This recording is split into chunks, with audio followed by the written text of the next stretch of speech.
আজি কন্যার সন্ধানে ঘটক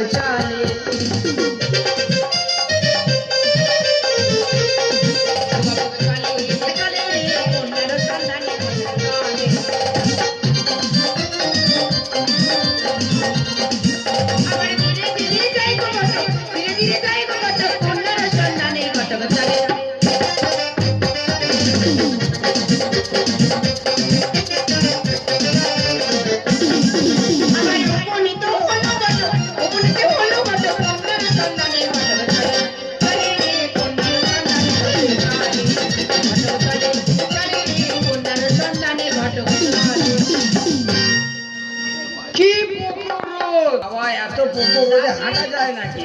আজকে ধরা পড়েছিস তাই তো ওখানে কটাগুলো মেয়ে সব কি করছে ওরা, দেখি ওদের কাছে গিয়ে কোনো মাল করে পাওয়া যায় কিনা। বলি তোমরা এখানে বসে কি করছো? আমরা আমরা ধুলা খেলছি। সাবধানো শালা, আমি শুনেছি আমি রাজার মেয়ে, চটে বেশি পটে তাড়াতাড়ি। শালা দেখি আরো ভিতরে ঢুকে কোনো মাল করে পাওয়া যায়। বলি কি গো, তোমার ধুলা খেলা করে কি বুঝতে পারো? আমি কার ভাগ্যে রোজ আছে আর গেছে সব বুঝতে পারি। আচ্ছা বলো তো আমার ভাগ্যে কি আছে? তোমার ভাগ্যে তুমি যেই কাজটার জন্য যাচ্ছ সেই কাজটা না অশুভ হবে। কেন কেন কেন? আরে যাচ্ছ যার জন্য কি অবস্থা দেখ বলো, অশুভ হবে কিন্তু শুভ হবে। শুভ হবে তো তারপরে তো আচ্ছা ঠিক আছে। বলো তোমার মা আছে? আছে। তুমি যখন এখানে আসছিলে তোমার মা কি করছিল গো?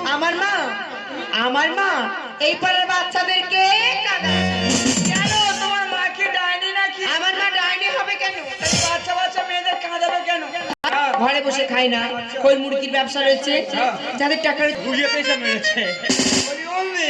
তোমার দাদা আছে? তুমি এখানে তোমার দাদারা কি করছিল? আমার দাদা 7 দিনের মরা কেন তোমার দাদা কি রোজা ব্যক্তির লোক? তাহলে বলছি শোনো, একটা বেশ 7 দিন রোপণ দালানে কোটা